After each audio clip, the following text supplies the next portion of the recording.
호세아서 10장 12절 제가 봉독합니다. 너희가 자기를 위하여 의를 심고 긍휼을 거두라. 지금이 곧 여호와를 찾을 때니 너희 묵은 땅을 기경하라. 마침내 여호와께서 임하사 의를 비처럼 너희에게 내리시리라. 아멘. 후반부로 갈수록 호세아서를 통해서 이스라엘 백성들이 범죄하고 있었던 그 범죄의 성격이 무엇인지, 특별히 예배의 타락, 신앙의 타락과 관련된 예배의 타락, 또 윤리의 타락, 사회 전반적인 또 국가의 이러한 윤리의 타락에 대한 부분들을 크게 신앙의 타락과 윤리의 타락으로 나눠서 아주 집중적으로 세부적으로 그렇게 책망해 가고 있는 것을 알 수가 있습니다.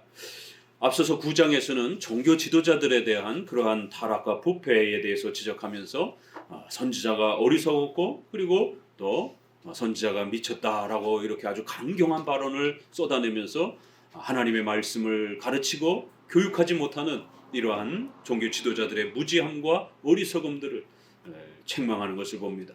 오늘 이제 10장에 와서는 좀 더 그 신앙의 예배의 부패 때문에 찾아오는 윤리의 또 생활의 삶의 이러한 또 부패 부분들을 좀 더 집중적으로 파고들면서 그 죄의 심각성들을 지적해 갑니다. 10장 1절을 봅니다. 이스라엘은 열매 맺는 무성한 포도나무라. 그 열매가 많을수록 제단을 많게 하며 그 땅이 아름다울수록 주상을 아름답게 하도다. 제단을 많게 하며 주상, 또 여러 가지 단을 만들어서 부속적인 그러한 단들을 만들어서 상을 만들어 놓고 거기서 하나님을 예배하는 이러한 혼합주의적인 이러한 예배의 모습들. 하나님은 반드시 예루살렘에서만 3대 절기에 5대 제사를 중심으로 해서 예배드리라고 하는 규정 원리, 하나님이 정하신 구약의 제사가 있었습니다. 그런데 여로보암 1세가 단과 베델에다가 그렇게 제단을 만들고 금송아지를 거기다가 세워놓고 그렇게 아주 화려한 예배, 또 자기가 만든 그러한 사람들이 편리를 따라서 좋아하는 그러한 예배를 만들었습니다. 그리고 병신도를 종교 지도자로 세우고 또 초막절을 7월 15일에서 8월 15일로 바꾸는 이러한 예배의 변질과 변형들을 백성들이 좋아할 만한 방식으로 굳이 예루살렘까지 불편하게 내려가지 말고 여기에 2개씩이나 있으니까 여기에서 예배 드려라. 이런 식으로 예배를 변경시키는 허용적 원리를 선택하는 것을 보게 됩니다. 예배가 뭐 별거냐. 우리가 제사를 안 드리는 게 문제지. 열심히 예배 드리면 되는 것이지. 많이 예배 드리면 되는 것이지. 뭐 꼭 굳이 예루살렘에 가서 제사를 거기서만 꼭 드려야 되느냐. 이런 식으로 규정 원리의 예배를 도전하면서 허용 원리. 우리가 좋아하는 대로, 오늘날 성도들이 좋아하는 대로 예배만 많이 들으면 된다. 어떤 형태로든지 예배는 허용되어 있다. 그래서 우리가 원하는 대로 마음껏 그렇게 예배를 만들면 되는 것이다. 이런 식으로 결국 도전을 한 겁니다. 이러한 도전은 결국 로마 가톨릭에 의해서 그렇게 변형되었고, 또 종교개혁 시대 때 겨우 칼빈과 개혁파 예배 원리를 통해서 규정적 원리라고 하는 이렇게 예배 원리가 회복되었습니다. 그러나 1700년 후반부에 와서 결국 경건주의라고 하는 이러한 파가 등장을 하면서 결국 허용적 예배 원리로 다시 그렇게 변경하는 걸 봅니다. 그래서 전통적으로 불러왔던 시편 찬송도 다 거부해버리고, 또 강해 설교도 다 거부해버리고, 그저 제목 설교로 20분 30분 하고 대부분이 전도 설교 형태로 그렇게 회심 중심으로 모든 기독교를 구성하는, 그리고 찬송 많이 하는 이러한 형태로 바뀌어버린 것을 보게 됩니다. 이렇게 허용 원리와 규정 원리의 이러한 예배론의 이러한 싸움들이 교회 역사 속에 얼마나 반복되고 있는가. 결국 그것은 호세아서가도 지적하는 내용인 거예요. 결국 이러한 내용들을 우리가 읽어내면서 무엇이 문제인가, 그럼 오늘 우리 시대에는 여기에 해당되지 않는가, 이런 부분들을 잘 연결해야 이 구약의 말씀이 오늘 우리에게도 살아있는 말씀으로 오늘 우리가 어떻게 예배드리고 어떻게 살아가야 되는지에 대한 중요한 하나님의 뜻을 깨닫고 그것을 그대로 적용하게 되면 다시 복을 받는 것입니다.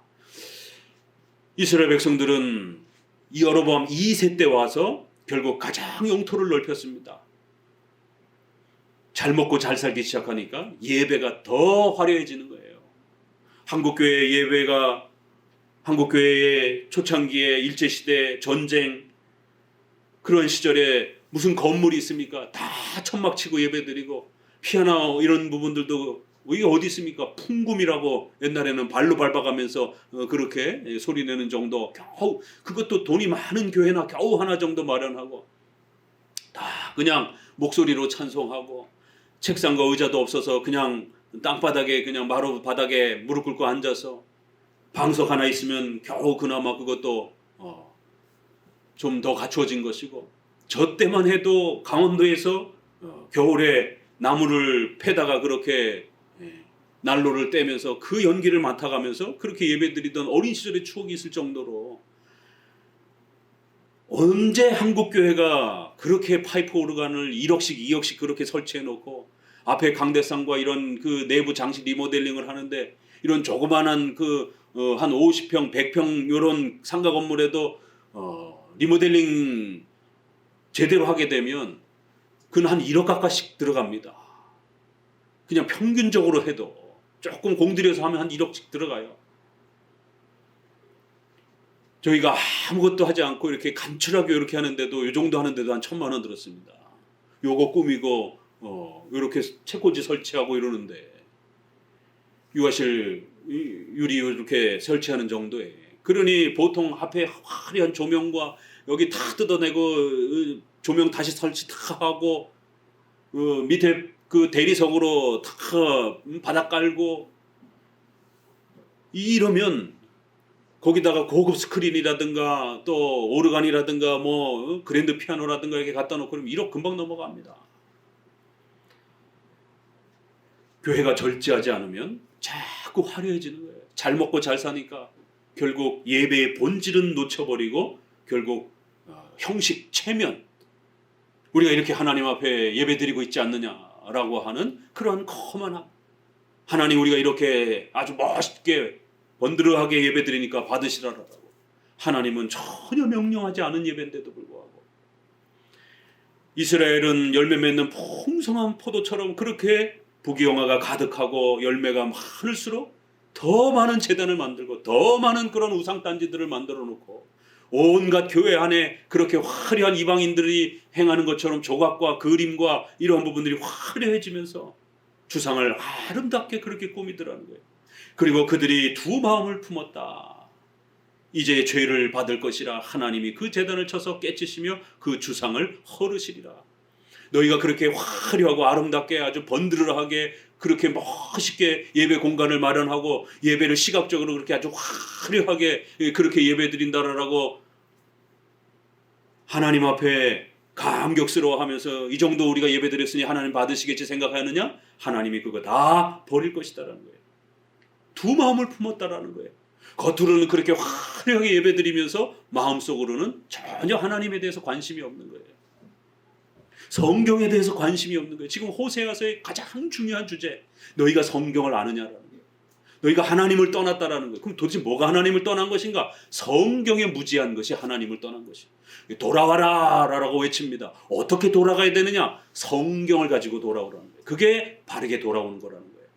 아무리 하나님께 돌아온다고 해도 찬양을 가지고 돌아오는 것, 교회 안에 무슨 프로그램을 많이 가지고 돌아오는 것, 또 뭐 수백억을 들여서 건물을 지으면서 하나님께로 돌아오는 것, 하나님 안 받으시겠다는 거예요. 성경을 가지고 돌아오라는 거예요. 성도들 한 사람 한 사람, 한 가정 한 가정이 아침 저녁으로 가족들과 함께 성경을 읽고 교리를 낭독하는 소리들이 집안에서 끊이지 않고 아이들과 앉아서 주일 오후에 그렇게 모든 공예배를 파하고 가족들이 그렇게 교리문답 공부하는 소리들이 울려 퍼지고 성경을 즐거이 암송하고 또 그날 들은 설교들을 주중에라도 또 끊임없이 반복해서 그렇게 듣고 묵상하고 그렇게 해서 성경의 아주 전문가들이 되어지는 성경의 그 풍요로움들을 단단히 무장하고 있는 그런 모습으로 돌아오라는 것이에요. 칼빈의 기독교 강해에는 신학론을 이야기하면서 경건한 무지가 있다라는 거예요. 말을 굉장히 멋있게 만들었죠. 경건한 무지가 있다라는 거예요. 겉으로는 굉장히 경건한데 성경과 교리에 대해서 무지한 그런 신자들이 있다라는 거예요. 그 신앙은 가짜 신앙이라는 겁니다. 진짜 신앙이 아니라는 거예요. 구원받는 신앙이 아니라는 겁니다. 겉으로는 아주 신앙적 행위가 화려한데 성경에 대해서 무지하고 교리에 대해서 무지해요. 그건 신앙이 아니라는 거예요. 그래서 경건한 무지와 같은 모습이 있다.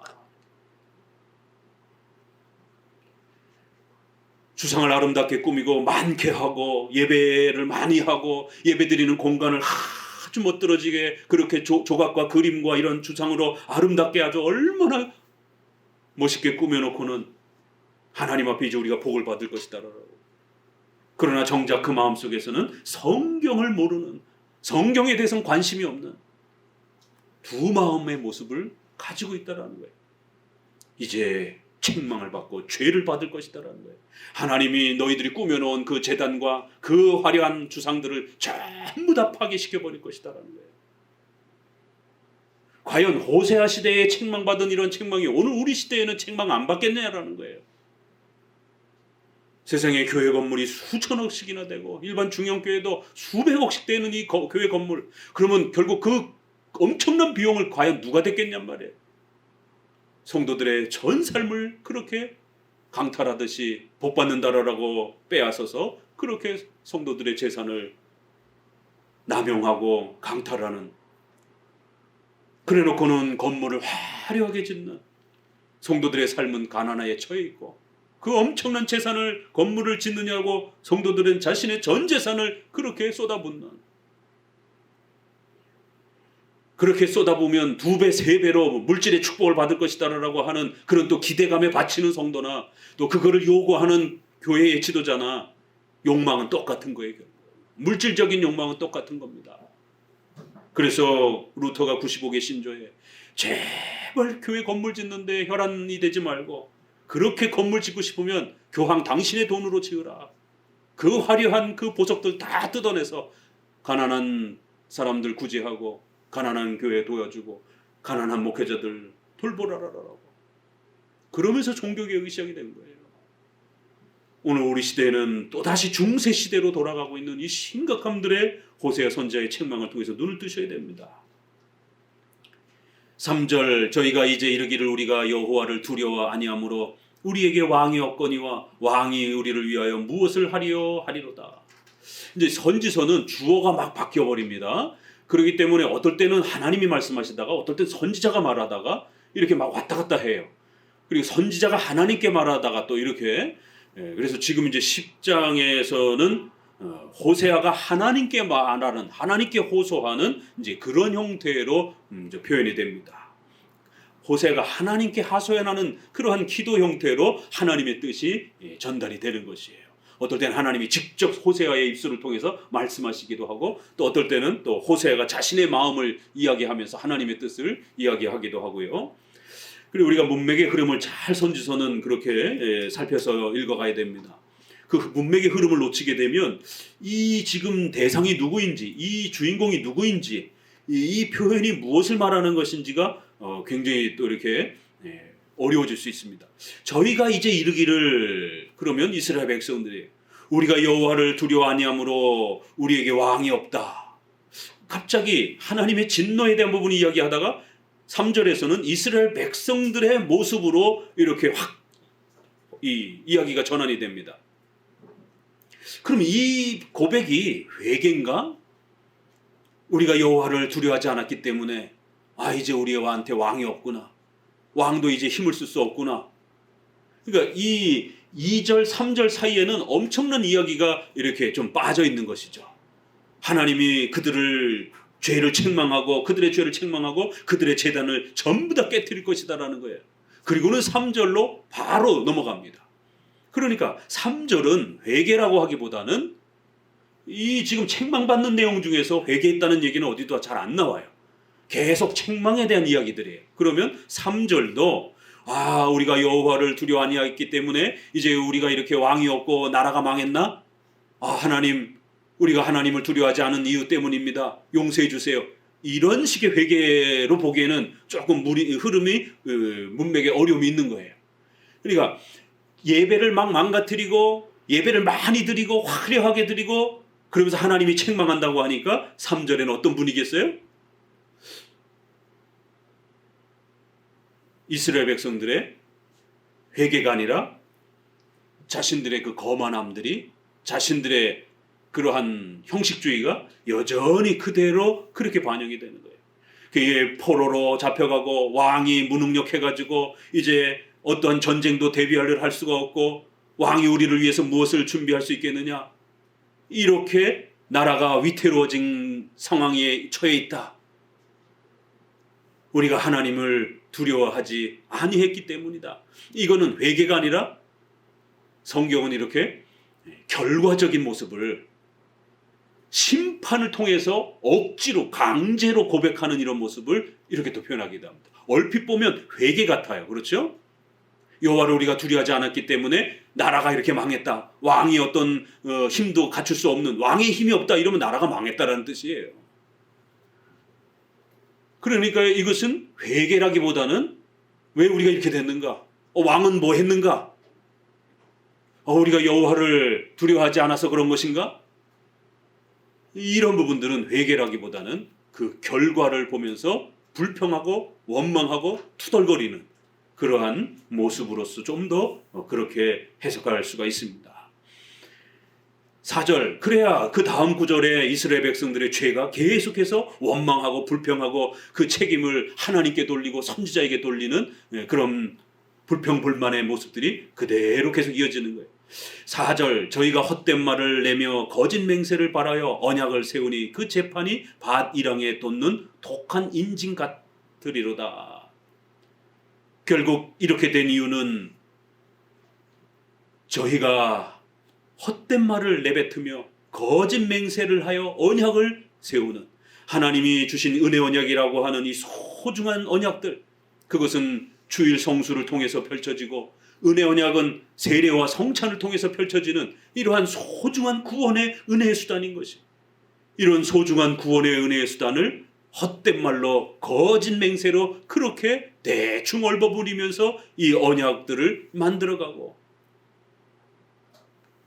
은혜 언약에 대한 부분도 이렇게 해당이 될 수도 있고 또 일반 생활 속에서 이렇게 돈 거래라든가 상거래라든가 이런 부분들로도 이렇게 표현될 수 있어요. 그 재판이, 그러나 이제 언약이라는 말은 주로 하나님과의 그 언약 부분에 좀 더 많이 사용되기 때문에 일상적인 것보다는 신앙의 이러한 부분들이, 예배가 타락하고 교회의 이러한 그 예배드리는 공간들이 번지르해지는 이러한 타락된 모습들을 계속 책망하면서 저희들은 하나님 앞에 와서 세례에 대한 맹세도 거짓되고 성찬에 대한 이러한 맹세도 거짓되고 제사에 대한 이러한 예배도 거짓되고 두 마음을 품었기 때문에 그저 대충 그저 그렇게 하나님 앞에 언약을 흉내만 내는, 그리하여 그들의 재판이, 그들의 심판이 밧이랑에 돋는, 곡식을 내야 될 그 밭이 거기에서 아주 독한 풀들이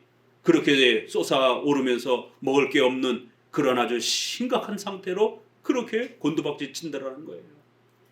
결국 저들의 잘못된 형식적인 두 마음을 품은 그러한 잘못된 이러한 신앙의 모습 때문에 결국 그들은 이러한 어마어마한 심판이 결국 그들에게 닥칠 거라는 겁니다. 밭이 전부 다 독초로만 가득 채워지는 이러한 고통들을 겪게 될 것이라는 거예요. 결국 그들이 열매 맺는 건 전부 다 악행들만, 그렇게 독과 같은 악행들만 만들어낼 뿐이라는 거예요. 5절, 사마리아 거민이 벳안의 송아지를 인하여 두려워할 것이라. 그 백성이 슬퍼하며 그것을 기뻐하던 제사장들도 슬퍼하리니 이는 그 영광이 떠나갑니다. 사마리아, 이스라엘 백성들을 말합니다. 북이스라엘의 수도가 사마리아이기 때문에 또 사마리아를 대표적으로 이스라엘 백성 표현으로 북이스라엘을 그렇게 말합니다. 벳아엔의 송아지, 베델의 송아지를 이렇게 조롱조로 이렇게 벳아엔으로 살짝 이름을 바꿔가지고 너네들이 그렇게 베델과 단에다가 송아지를 만들어 놓고 예배를 변경시키고 거기에 평신도 제사장들을 세워놓고 예배날을 바꾸고 그렇게 엉망진창으로 그렇게 예배드리면서 본인들은 아주 기뻐하고 이랬지만 그 모든 것들이 결국 슬픔과 고통의 시간이 될 것이다라는 거예요. 6절에 그 송아지는 아수르로 옮겨다가 예물로 야렙 왕에게 드리리니 에브라임은 수치를 받을 것이요 이스라엘은 자기들의 계의를 부끄러워할 것이라.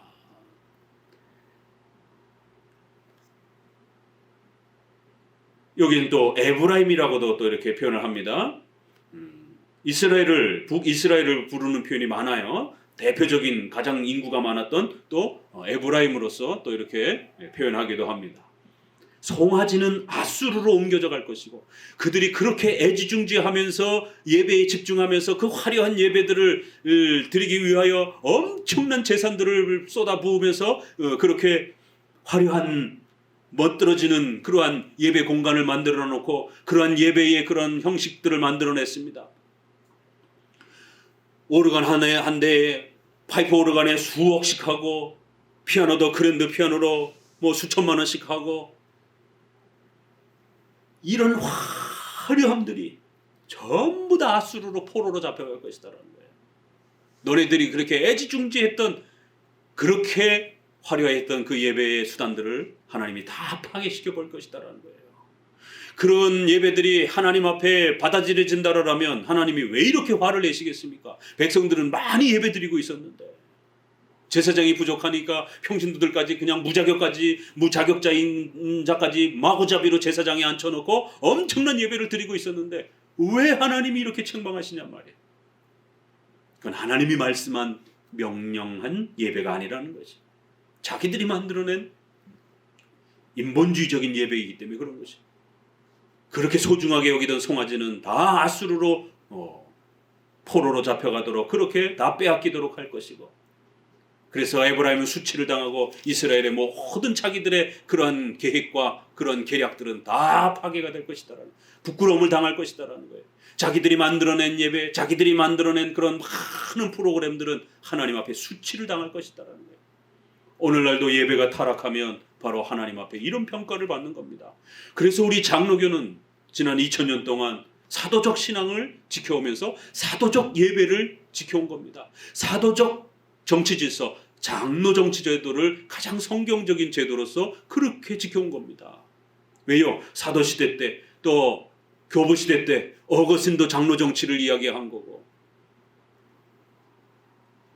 중세시대 때 로마 교황 때문에 결국 잠깐 감독 정치로 1인 정치로 변질되었지만 다시 결국 칼빈을 통해서 장로 정치를 회복해 준 거예요. 이렇게 성경이 명령한 그러한 예배와 교회 정치 질서를 잘 지켜가는 것이 소중한 것이지 자기들 마음대로 실용적인 목적으로 그러한 목적으로 예배를 만들어서는 안 된다는 거예요. 그래서 9장의 그 부분을 조금 더 연장하는 겁니다. 이러한 예배의 타락에 대한 문제는 결국 성경에 대한 무지에서 발생된다는 거. 장로교는 왜 이러한 독특한 엄숙하고 거룩한 예배, 단순성과 엄숙성이라고 그랬습니다. 예배 원리는 규정 원리, 그 규정 원리 아래에 예배의 스타일은 단순성과 엄숙성. 로마 가톨릭처럼 그렇게 너무 많은 단계들을 거쳐서 1년 12달이 교회력이 움직이는 그런 방식으로 복잡하게 예배드리지 아니하고 단순한 순서를 따라서 그렇게 예배드리는 것이. 그렇지만 아주 엄숙하고 경건하게 예배드리는 거예요. 그렇기 때문에 오늘날 막 시끄럽고 소리 지르고 막 이러한 난장판 같은 이러한 예배들은 신을 경외하는 모습이 아니라는 겁니다.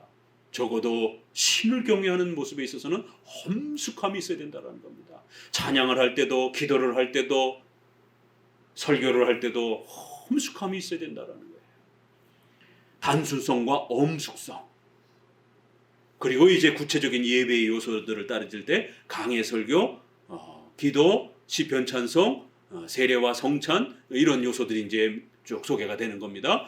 규정 원리, 근원적 예배 원리는 규정 원리, 그 형식은 성격은 단순성과 엄숙성, 그리고 구체적인 요소들은 그렇게 우리 종교개혁을 통해서 회복된 소중한 신약적 예배적 요소들을 이야기하는 겁니다.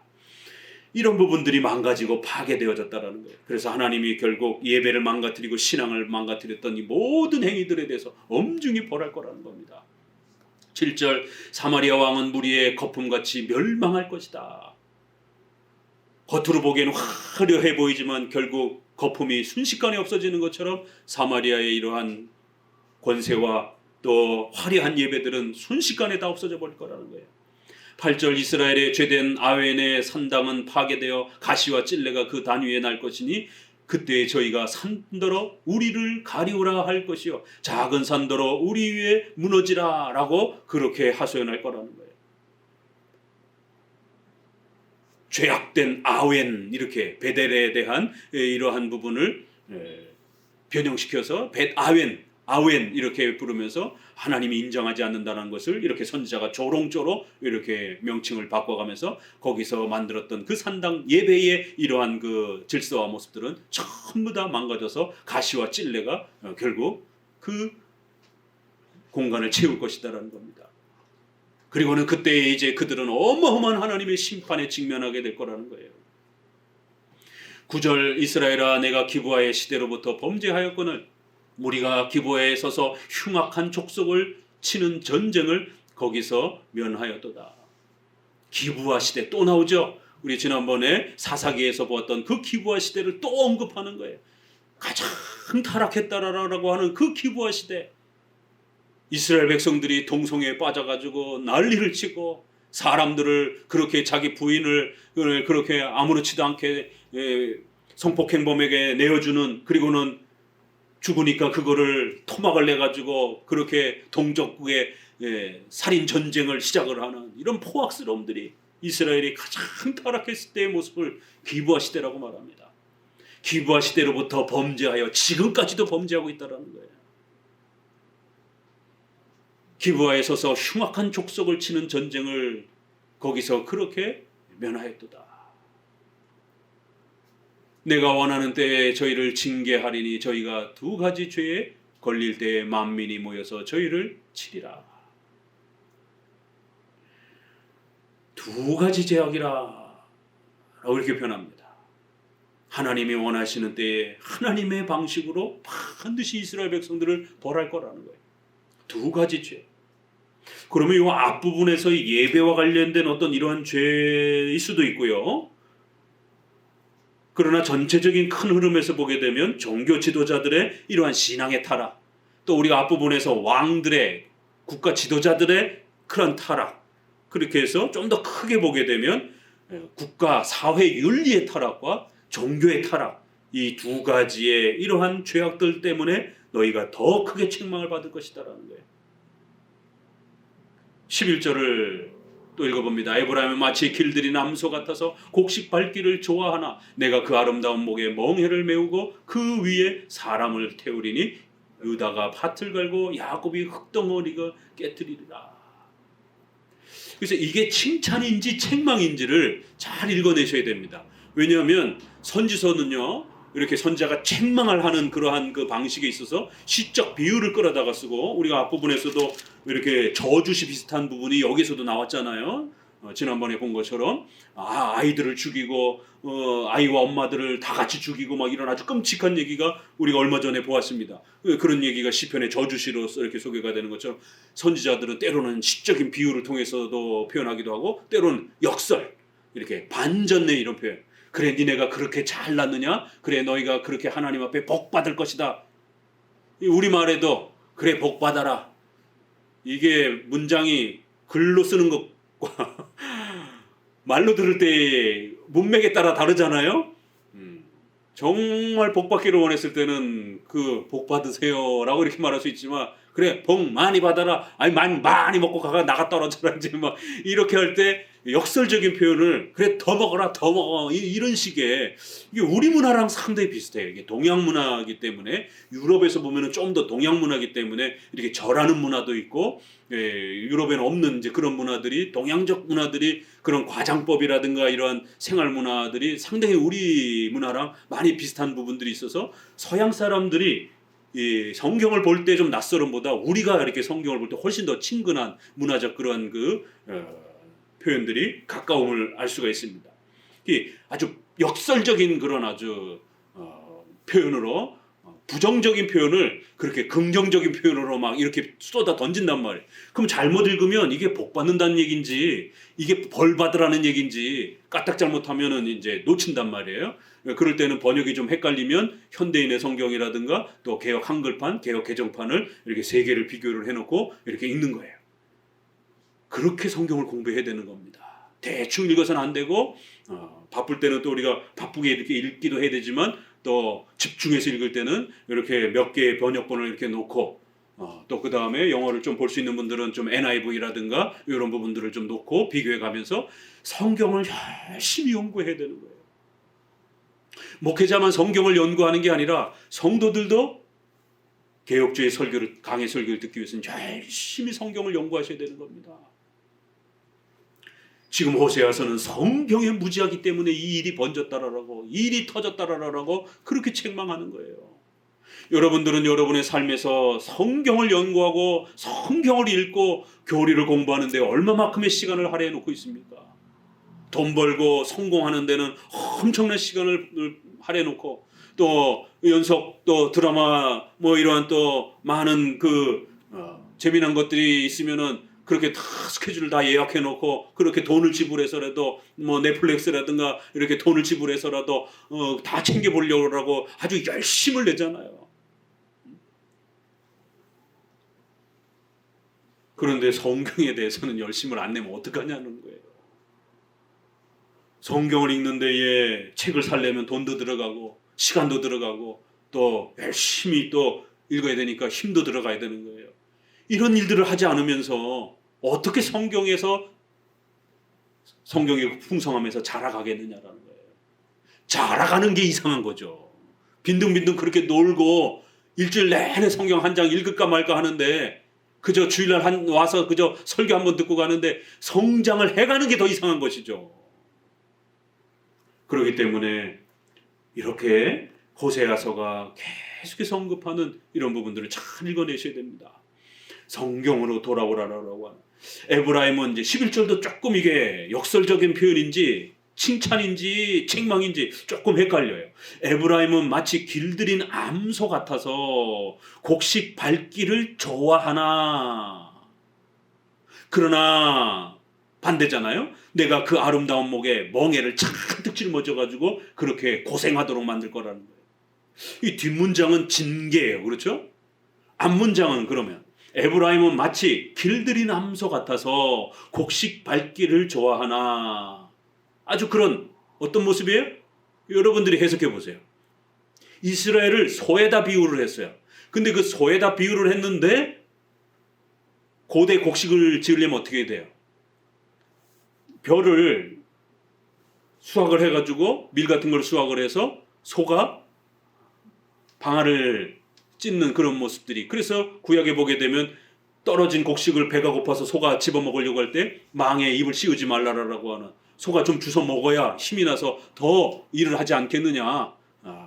당신을 위해서 일하는 그러한 사람들을 잘 먹이고 임금도 잘 주고 절대로 임금을 떼먹지 말라라고 하는, 일꾼들을 굶기지 말라라고 하는 이런 말씀이잖아요. 근데 그게 소의 이러한 문화의 모습을, 구약의 모습을 이렇게 소개하는 겁니다.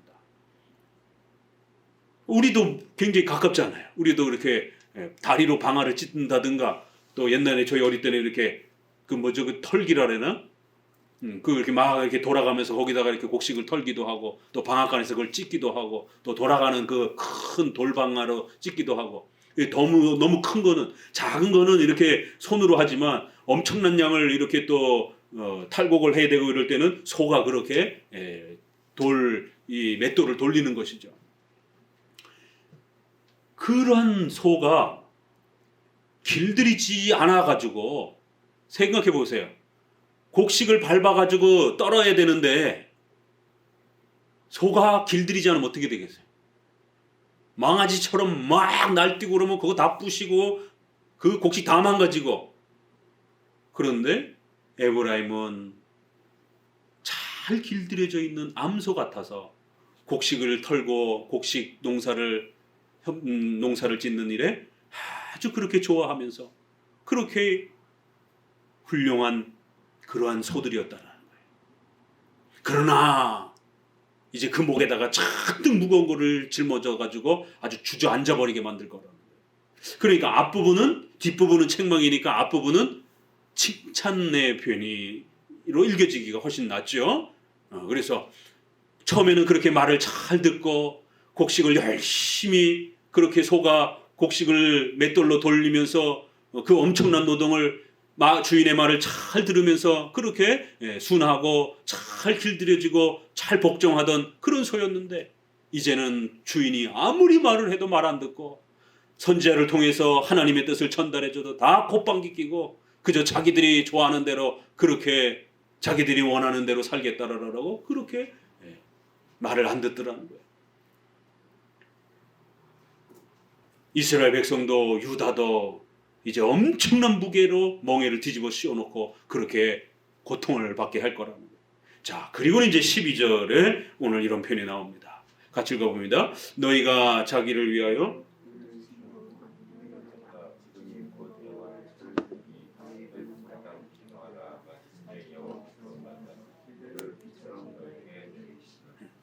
그러니까 신앙에 대한 이런 부분들이 쭉 진행이 되면서 또 이스라엘 백성들의 타락에 대한 부분들을 이렇게 책망하면서, 그리고는 두 가지의 이러한 죄악들이 너희에게 가중되어 있다라고 이렇게 책망하면서 국가적인 그러한 윤리의 타락과 또 생활의 이러한 타락들이 가득하다라고 하면서 12절에 회개를 촉구합니다. 너희가 너희 자신을 위하여 의를 심고 긍휼을 베풀고 그렇게 하나님 앞에 돌아오라는 거예요. 여기 또 돌아오라라는 얘기입니다. 이게 여호와를 찾으라, 미루지 말고 신속히 하나님의 말씀을, 선지자의 말씀을 들었을 때 그 즉시 신속히 하나님께로 돌아와서 너희의 묵은 땅을 기경하라. 그러면 하나님께서 복을 주실 것이다라는 거예요. 자, 그럼 이 문맥에서 이 12절은 어떤 표현입니까? 이건 회개하고 돌아오라는 그런 하나님의 호소인 것이에요. 특별히 어떻게 돌아오라고요? 의를 심고 긍휼을 베풀면서 그렇게 하나님께로 돌아오라는 거예요. 여기서는 성경을 가지고 돌아오라 이런 표현보다는 공의, 의 이렇게 표현되어 있기도 하고요. 개역 한글판에는 공의를 심고 인애를 거두라 이렇게 돼 있어요. 공의, 인애, 자비, 이건 좀 더 윤리적인 그러한 성실함을 이야기하는 것이죠. 자, 그런데 이거를 문맥을 무시하고 읽으면 어떤 일이 벌어지냐면 이 구절이 장로교회 해석과 회중파 해석, 특별히 경건주의자들, 은사주의자들하고 가장 많이 첨예하게 부딪히는 그런 구절들입니다. 특별히 경건주의나 은사주의자들이 이 구절을 가지고 제2 성령 세례를 상당히 많이 설교하는 그런 구절이기도 합니다. 우리가 신약에서 그러한 표현들을, 고린도서라든가 이런 부분들을 세례와 성찬에 해당이 되는 이런 표현들을 갖다가 제2의 성령 세례처럼 이렇게 기름 부음을 받아야 된다, 능력의 세례를 받아야 된다, 이렇게 자꾸 은사주의자들이 해석하는 것처럼, 그러나 고린도서에 있는 말씀은 세례를 말하는 것이고 성찬을 말하는 것이에요. 그런 세례와 성찬, 구원의 표시로서의 세례를 강조하는 것인데, 그러한 성령의 은혜를 자꾸만 이렇게 능력 체험과 은사 체험으로, 방언 체험으로 이렇게 해석하는 것처럼 여기에서 묵은 땅을 기경하라. 그러면 하나님께서 그러한 은혜를 베풀어 주실 것이다. 여호와를 찾아라. 그러니까 앞뒤 구절 다 끊어버리고 묵은 땅을 기경하라. 요거 하나 가지고. 그러면 묵은 땅이 뭐냐? 그러면 성도들이 돌아와가지고 농사지라는 얘기예요? 그런 건 아니잖아요. 이 문맥의 지금 흐름에 봐서. 그러니까 이 묵은 땅을 기경하라를 능력으로 세례를 받는, 은사체험하는 이러한 회개운동으로 돌아와야 되는 그러한 강력한 회심체험, 강력한 은사체험, 우리의 마음이 마치 농사짓기 불편한 그러한 강팍한 마음이 되었다. 그러면서 이 땅을 우리의 마음으로 이렇게 비유를 해가지고, 그러니까 땅이 이렇게 성도들이 강팍해지고 마음이 딱딱해지면, 뜨거움을 잃어버리게 되면 결국 이러한 농사짓기 불편한 땅이 된다는 거예요. 그러니까 열심히 우리의 마음을 새롭게 해서 은사를 받고 능력을 받아서 그런 성령의 강력한 그런 체험을 해야 된다 라면서 이 구절을 사용합니다. 그럼 과연 이 구절이 그렇게 느닷없이 갑자기 성령 충만을 받으라는 이런 이야기인가? 이제 이 구절이 왜 그렇게 남용이 되고 곡해가 되었느냐면 어디를 보시냐면 예레미야 4장을 한번 읽어봅시다. 성경을 전체적으로 보지 않으면 바로 이런 일들이 벌어집니다. 그냥 한 표현, 몇 구절 이런 것만 그냥 띄어다가 자기네들이 원하는 그러한 주장을 거기다가 실으려고 자꾸 그러는 것이죠.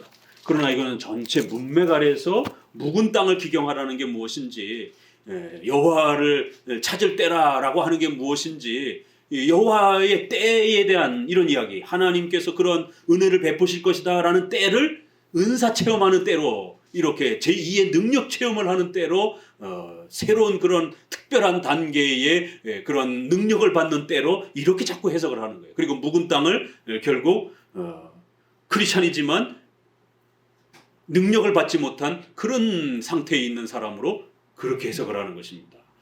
그러나 이건 그런 문맥의 흐름이 아니잖아요. 벌써 우리가 계속해서 지금 이스라엘 백성들의 여러 가지 종교 타락과 윤리에 대한 타락을 지적하면서 흘러가고 있는 그런 흐름이란 말이에요.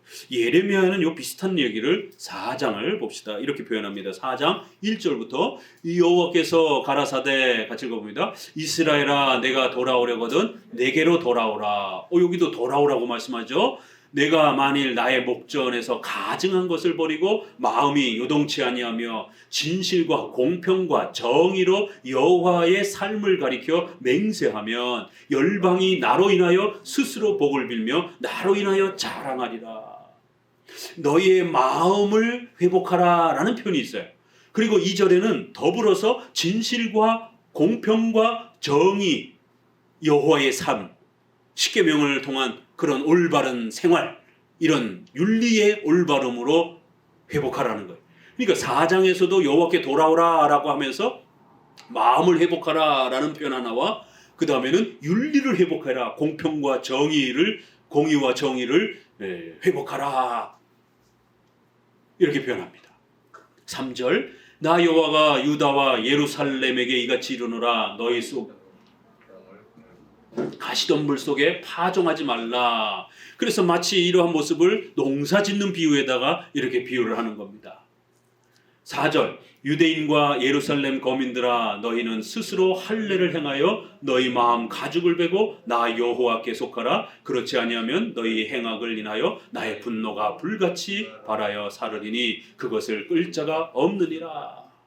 그러면서 할례라고 하는 것은 외적인 그런 구원의 표시, 구약의 표시였지만 그런 외적인 표시만 갖고는 안 되고 반드시 마음에 신실한 신앙 고백이 있어야 된다라고, 너희 마음 가죽을 베라. 육체의 남성의 성기를 베듯이 그 외적인 형식을 가지고 본질은 너희의 마음에 그 악한 마음을 베어버리는, 제거하는 그러한 회개와 결단이 있어야 된다.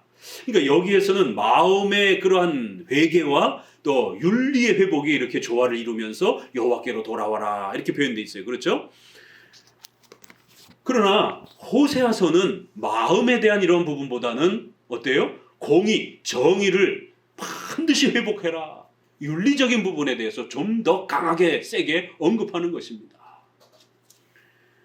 그러니까 이러한 구절을 문맥의 흐름 없이 예레미야서를 가지고는 좀 더 우리가 마음을 차가워지고 또 마음이 딱딱해져 있는 우리의 강팍한 마음들을 회개하는 부분에 맞출 수 있어요. 그런데 거기에서도 윤리의 회복까지도 동시적으로 칭의와 성화, 믿음과 이러한 또 거룩함, 행함의 부분들이 함께 이렇게 회복되도록 요구하는 것을 보게 됩니다. 그러나 이 호세아서에서는 좀 더 집중적으로 윤리에 대한 부분들의 회복을 강하게 요구하고 있습니다. 앞부분에서는 우리가 신앙에 대한 그런 회복도 요구하고 있는 것을 보게 됩니다. 그러나 10장에 와서는 좀 더 그 신앙의 열매인 윤리의 회복을 강하게 또 표현하는 것을 보게 됩니다. 우리 어디를 보시느냐면 아모스서 5장 24절, 비슷한 그 구약의 부분 중에서 아모스서 유명한 자유주의자들이, 사회운동하는 사람들이 가장 많이 사용하는 또 성경 구절입니다. 그러니까 앞부분은 예레미야와 호세아를 그냥 막 뭉뚱거려 가지고 경건주의, 은사 체험, 이것이 하나님께로 돌아가는 거다. 그래서 은사 체험 못하면, 방언 못하면 여호와의 때를 찾지 못하는 거고 묵은 땅을 기경하지 못하는 것이다. 이런 식으로 비유적으로 너무 상상적으로 해석을 하는 거예요.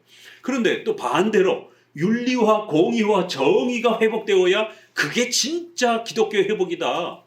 이러면서 사회 정의, 인권, 동성애, 차별금지법 이런 부분들 빨리 통과하라고 그러면서 결국 이런 진보 쪽 자유주의 계열의 이런 또 교파들은 기독교란 신앙보다 더 중요한 건 윤리다. 이런 식으로 공의와 정의를 회복하는 게 그게 교회가 할 사명이다. 그게 구원이다. 이러면서 이 구절을 이용합니다. 아모스서 5장 24절을 같이 읽어봅니다. 오직 공법을 물같이 정의를 하수같이 흘릴지로다. 공법, 공의 이를 물같이 풍성하게 흘러넘치게 하라는 거예요. 정의를 하수, 물처럼 가득가득 흘러넘치게 그렇게 해야 된다는 거예요. 정의를 하수같이 공법을 물같이 이러면서 사회인권운동이 교회의 본질적 목적인 것처럼 WCC, 자유, 평등, 정의, 부산 집회의 3가지 주제입니다. 자유, 평등, 정의. 거기 어디에도 구원, 죄로부터의 복음, 은혜 이런 단어가 없어요. 자유, 평등, 정의. 이런 식으로 기독교의 본질을 사회 인권운동하는 것처럼 이렇게 또 너무 지나치게 또 이쪽으로 치우쳐서 문제가 되는 겁니다. 그러니까 호세아서의 이 말씀은 양극단의 문제가 있어요. 한쪽은 너무 지나치게 신앙만 회복하면 다 되는 것처럼 이렇게 이거를 은사 체험하는 쪽으로 지나치게 이렇게 해석하는 이런 스타일이 있고요. 또 한쪽으로는 사회 정의를 회복하는 게 그게 기독교의 본질이다라고 이러면서 그렇게 또 몰아치기도 합니다. 그러나 이 호세아서 10장에서의 이렇게 의를 심고 긍휼을 베풀면서 그렇게 하나님께로 돌아오며 그렇게 망가진 너희의 땅을 윤리를 회복해야만이 너희의 삶이 바르게 회복이 된다는 거예요. 그러면 마침내 하나님이 은사 체험을 주는 게 아니라 공의, 정의의 이러한 열매들을 비같이 너희의 사회 속에 풍성하게 베풀어서 사람들이 질서도 잘 지키고 사람들이 서로 신용이 좋아지고 국가 사회 제도와 질서들이 안정감을 이루는 이러한 정의와 공의로움의 이러한 풍성함들이 가득 찰 것이다라는 거예요. 일단 문맥은 그렇게 되어 있습니다. 그러면 이것은 윤리의 회복을 말하는 거고 신앙만 있다라고 그렇게 자랑해서는 안 되고 그 신앙은 반드시 성도들의 성화의 열매를 맺으면서 그렇게 윤리적인 그런 회복들이 반드시 그렇게 또 일어나도록 열심을 내야 된다는 거예요. 정의로움과 공의로움을 가지고 그렇게 하나님께로 돌아와서 하나님을 찾으라는 거예요. 너희 안에 다 망가져 있는 그러한 무질서와 그러한 정의와 의로움과 자비로움들이 무너져 있는 이러한 세계들을 회복하라는 것입니다. 그러면 하나님께서 큰 은혜와 복으로 공의와 정의의 이러한 십계명적 통치와 다스림의 질서들이 너희 가운데 회복될 것이다라는 거예요. 자, 호세아서는 한쪽으로는 성경을 통해서 신앙이 회복이 되고 예배가 회복이 되도록 돌아오라라고 말합니다. 그러면서 또 한쪽으로는 너희의 국가 사회 질서와 지도자들이 회복이 되고 또 성도들의 사회 윤리와 이러한 정의와 또 의로움들이 공의와 또 이러한 생활의 올바름들이 회복될 수 있도록 그렇게 또 하나님 앞에 열심을 내야 된다는 거예요. 우리 기독교 신앙은 칭의와 성화가 항상 균형을 이루는 것이지 어느 한쪽으로 치우치는 게 아니라는 겁니다. 칭의 쪽으로 치우치게 되면 경건주의, 신비주의, 은사주의가 됩니다. 칭의만 강조하는 거예요. 구원파도 칭의만 강조하는 이런 방식입니다. 성화만 강조하게 되면 기독교 자유주의가 돼버리는 거예요. 세속주의가 돼버리는 거예요. 사회정의, 인권, 평등 이런 것만 강조하게 되는 겁니다. 우리 장로교는 칭의와 성화를 균형 있게 강조하는 겁니다.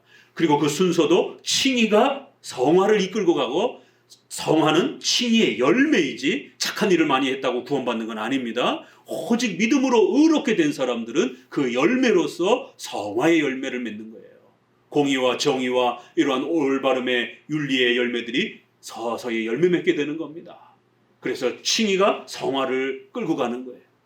성화가 거꾸로 뒤집어서 끌고 가게 되면 선행, 공로주의가 되어버립니다. 행위구원이 되는 겁니다. 그래서 반드시 칭의와 성화는 동전의 양면처럼 함께 성장해 가는 거예요.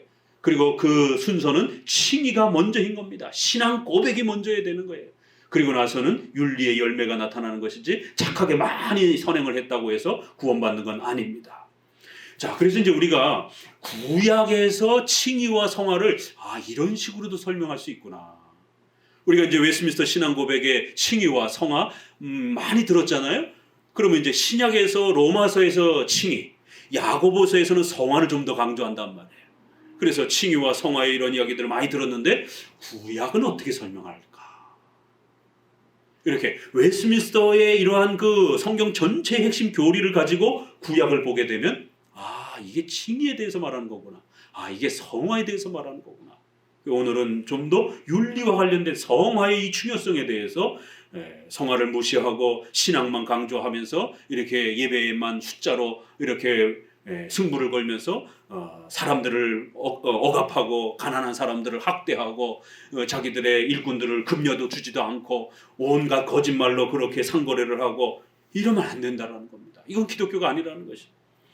자, 어디를 보시느냐면 앞서서 소개되었던 그러한 표현들을 조금 같이 한번 읽어보도록 합니다. 호세아서 2장 19절입니다.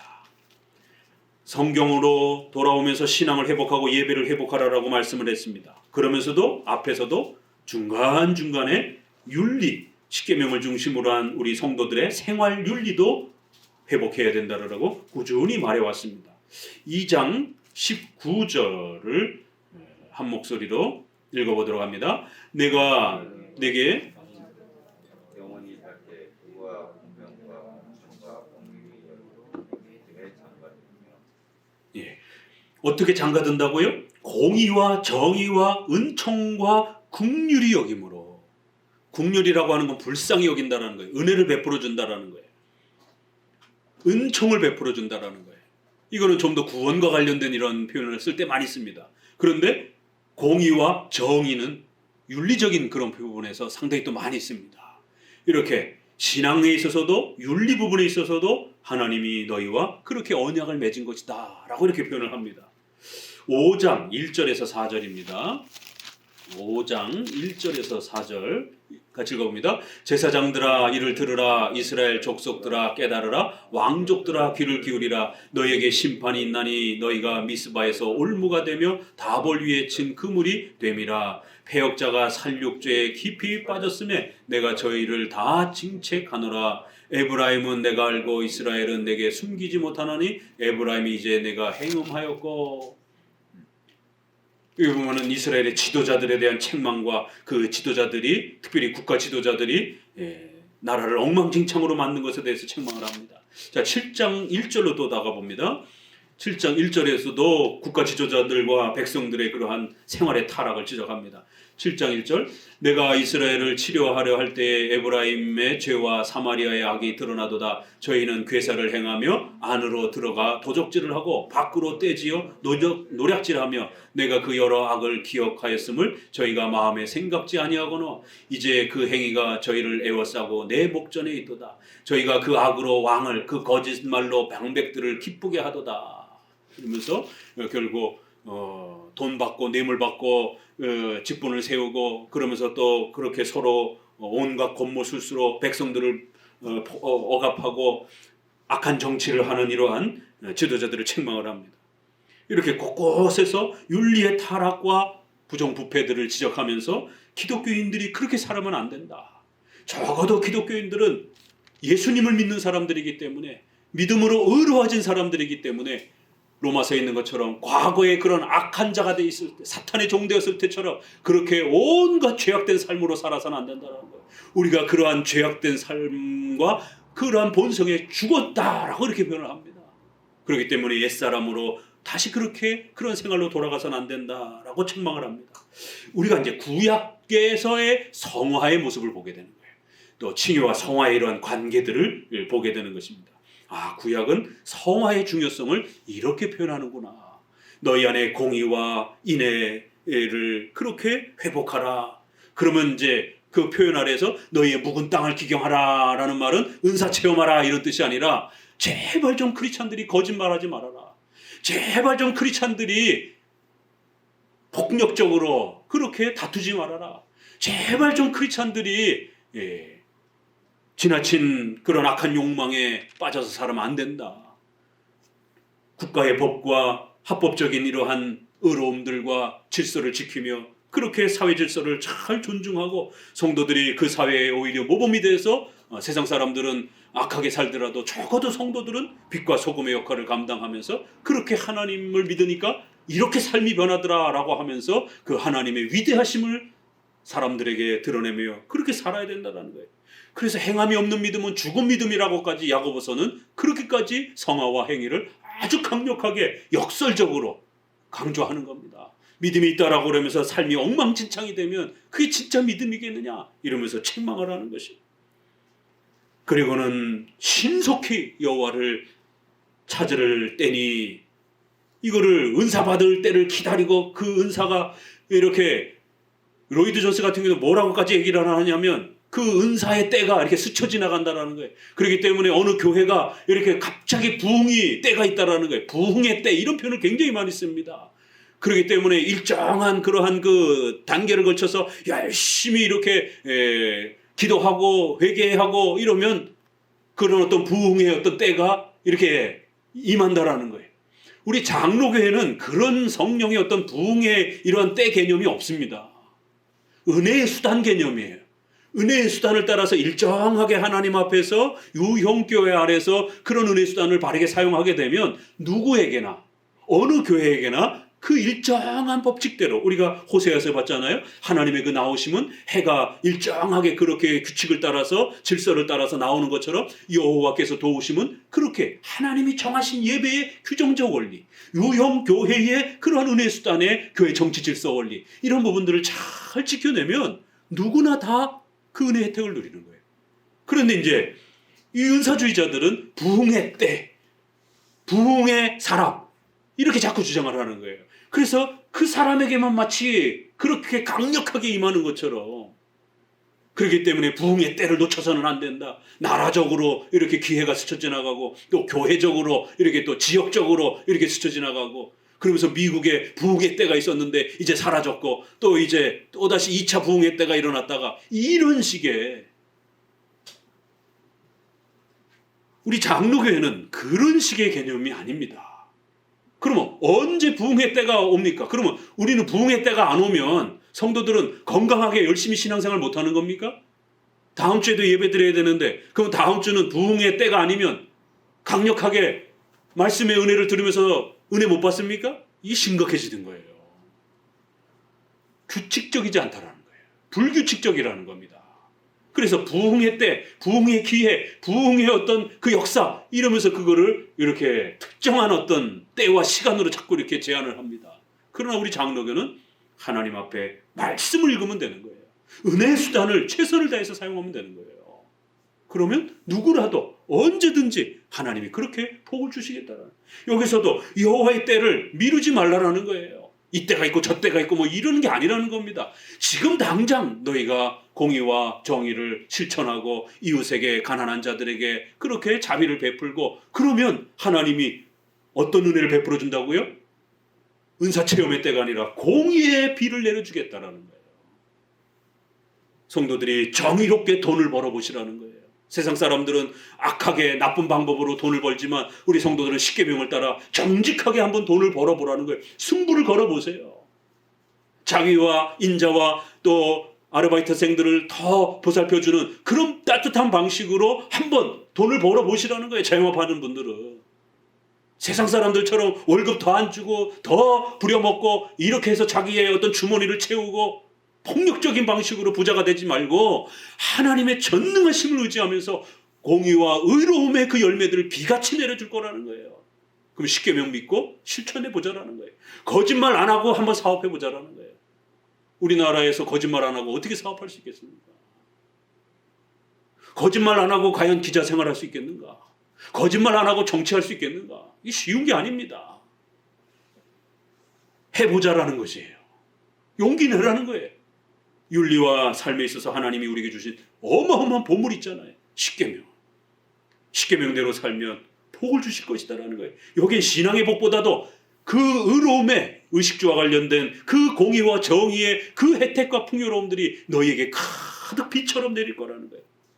그럼 오늘 우리 시대의 낙태법이라든가 이런 부분에 대해서 또 동성애 문제와 관련해서 우리는 철저하게 거부하는 겁니다. 안 된다. 우리는 혼전순결을 지켜가는 겁니다. 우리가 무슨 조선시대냐라고 세상 사람들이 비웃어도 안 된다라는 거예요. 요즘에는 크리스찬들 안에도 너무 남녀가 다르다 보니까 차라리 동거해보고 사는 게 이혼율이 적다 이러면서 크리스찬들 입에서도 그런 얘기들이 나옵니다. 크리스찬 청년들 설문조사 해보게 되면 동거에 대한 호응률들이 상당히 높습니다. 리서치들이 이렇게 계속 나올 때 그만큼 우리의 십계명에 대한 소중함과 의식들이 낮아지고 있는 거예요. 아니요, 끌어올려야 돼요. 여전히 합법적으로 성혼 선포가 될 때까지는 절대로 안 되는 겁니다. 그게 합법적 결혼이에요. 그래야 하나님이 그 가정을 복을 주시고 출산의 복도 주시는 것이고 그 가정을 돌봐주시겠다고 약속하는 겁니다. 부부가 헤어질 위험이 더 줄어드는 것이에요. 동거해보고 결혼한다고 해서 이혼율이 적어지는 게 아니라 하나님의 법대로 살아야 부부가 행복하게 사는 겁니다. 이렇게 의로움에 대한 이 부분이 때로는 칭의와 관련해서도 쓰이지만 또 의로움에 대한 부분이 이렇게 또 때로는 성화와 관련해서 이렇게 쓰여지는 것입니다. 오늘 우리 크리스찬들 안에 너무 윤리에 대한 이런 부분들이 축소되어져 버리고 그저 신앙만 겨우 붙들고 살아가는 그 정도도 힘들어하는 그러한 아주 나약한 신앙의 모습의 그런 시대에 살아가고 있습니다. 우리의 선조들은 죽음을 두려워하지 아니하고 신앙에 대한 부분도 윤리에 대한 부분도 그 시대를 호령하면서 빛과 소금의 역할을 감당하면서 그 어둠을 크리스찬 한 사람이 들어가면서 뒤집어 놓는 그 직장과 사회와 국가를 질서를 바꿔 놓는 사람들은 안 된다라고 하지만 정직한 방법으로 올바른 방법으로 그 시스템과 제도를 바꿔 놓는 이런 어마어마한 영향력들 또 주일 성수를 하면서 그 사업이 번창해가는 이런 어마어마한 영향력들을 우리 선조들은 그렇게 지켜왔던 거예요. 그러나 오늘 우리 시대는 말씀으로 돌아가지 않으니까 말씀에서 명령하고 있는 십계명의 이런 윤리의 명령들에 대해서 자신감이 없는 거예요. 불안한 거예요. 정말 될까? 이런 식이에요. 그렇기 때문에 다시 한번 오늘 이 10절은 10장의 10절은 윤리의 회복을 해라 라고 하는 이런 아주 중요한 권면인 것입니다. 그래서 호세아서는 말씀으로 돌아오라 라고 하면서 신앙의 회복, 그 다음에 십계명을 통한 윤리의 회복, 공의와 정의의 회복을 아주 강력하게 그렇게 우리에게 요청하고 있는 겁니다. 절대로 문맥을 벗어나서 함부로 그렇게 읽어서는 안 되는 것입니다. 요한일서, 야고보서 1장 26절, 27절에는 참된 경건은 이러면서 과부와 고아를 돌아보는 것이다. 거기에도 경건의 일부분만 얘기한 거예요. 성화의 모습만 이야기한 거예요. 그런데 이제 자유주의자들은 봐라, 칭의 이런 게 중요한 게 아니다. 죄로부터의 구원 이런 게 중요한 게 아니라 과부를 돌아보고 인권을 회복하고 사회정의를 회복하는 게 그게 진짜 경건이다. 그렇게 그것만 또 강조하는 거예요. 아모스서만 강조를 하는 거예요. 호세아서 요 부분만 강조를 하는 거예요. 그러면 안 된다라는 것이죠. 이 구절은 또 예레미야와 관련해서 보게 되면 마음의 회복과 또 윤리의 회복을 또 그렇게 균형 있게 다 포함하는 말인데 호세아에서는 앞부분에서 많이 신앙에 대한 부분을 지적했기 때문에 이 부분에서는 윤리에 대한 공의와 정의를 회복하라는 부분에 좀 더 그렇게 집중하는 겁니다. 그래서 성경은 부분만 보고 강조하는 게 아니라 전체 성경 아래에서 그 성경의 핵심 성화적 개념을 잡아야 되는 거예요. 그러면 성화도 중요하지만 칭의와 균형을 이루면서 그렇게 성도들에게 가르쳐야지 성화만 계속 강조하게 되면 결국 선행구원이 되고 공로주의가 돼버립니다. 행위구원이 돼버립니다. 그래서 이런 부분에서 칭의와 성화를 잘 균형을 이루어야 되는 것을 알 수가 있습니다. 13절 너희는 악을 밭가라 죄를 거두고 거짓 열매를 먹었으니 이는 내가 내 길과 내 용사의 많음을 의뢰하였습니다. 여기도 신앙에 대한 이야기보다는 생활이 풍족해지니까 더 포악스러운 거짓 열매를 먹고 죄를 짓고 악행을 행하는 이러한 그들의 풍요로움에 대한 부분들을 지적합니다. 용사가 많은, 군대가 많고 돈이 많고 그러니까 더 죄를 짓더라는 거예요. 14절, 그러므로 너희 백성 중에 요란함이 일어나며 내 산성들이 다 회파되게 돼 살만이 전쟁의 날에 벳 아벨을 회파한 것 같이 될 것이라. 그때 어미와 자식이 함께 부서졌도다. 그러나 결국 이제 마지막 심판 때가 되고 오게 되면 어미와 자식이 함께 죽으면서 너희들이 그렇게 떠받들었던 벳 아웬, 벳 아벨 이런 그 형태들이 다 깨어질 거라는 거예요. 15절에 너희의 큰 악을 인하여 베델이 이같이 너희에게 행하리니 이스라엘 왕이 새벽에 멸절하리로다. 바로 그 베델, 소중한 그 이스라엘 백성들의 그러한 하나님으로부터 도움을 받았던 그러한 베델이라고 했던 곳이 이렇게 엉망진창이 되었고 결국에는 너희들은 새벽에 멸절을 하리로다. 순식간에 새벽이 오는 것처럼 또 새벽이 사라지는 것처럼 그렇게 너희들은 모두 멸망할 것이다라는 거예요. 자, 오늘 10장을 통해서는 특별히 12절에 이렇게 공의와 의를 회복하라라고 하는 이러한 호세아서의 강력한 십계명과 관련된 윤리의 회복을 또 때로는 이렇게 성화만 집중하면서 성화가 망가졌기 때문에 성화를 회복하라라고 하는 강력한 요청으로 또 하나님께로 돌아오라라는 표현을 또 이렇게 표현할 수 있다라는 것. 그러나 이 구절을 읽을 때는 반드시 예레미야의 또 이러한 사장에 있는 신앙과 회개에 대한 부분과 또 거기에 대한 열매로서 윤리를 회복하는 이 두 가지가 또 호세아서 전체의 신앙에 대한 예배의 회복과 또 윤리의 회복이 함께 어우러지는, 그래서 두 가지 죄가 문제가 되었던 것처럼 이렇게 국가 사회 문제와 종교의 또 이런 예배의 문제가 함께 회복되어질 수 있도록 그렇게 하나님께 돌아오라라는 그러한 권면을 또 우리가 읽습니다. 오늘 우리 시대에도 여전히 십계명이 무시되어지고 또 십계명을 겁내는 그런 성도들이 많이 있습니다. 안 됩니다. 말씀을 믿고 의지하면 십계명이 얼마나 위대한 복인지를 알 수 있는 겁니다. 하나님이 우리에게 복 주시기 위해서 주신 소중한 하나님의 뜻인 것이에요. 세상의 방법대로가 아니라 하나님의 방법대로 여러분의 윤리의 삶을 회복해 보시기 바랍니다. 용기를 내어 보시기 바랍니다. 그러면 하나님이 공의와 정의의 이러한 의식주에 대한 이런 엄청난 새로운 복들을 여러분의 삶에 가득 부어주실 것이에요. 그렇게 하나님이 약속하고 있는 겁니다. 공의와 정의를 그렇게 베풀고 심으라는 거예요. 땅을 갈듯이 그렇게 실천해 보라는 거예요. 안 될 것 같은데 하나님께서 그러한 놀라운 열매들을 우리에게 베풀어 줄 것이다라는 겁니다.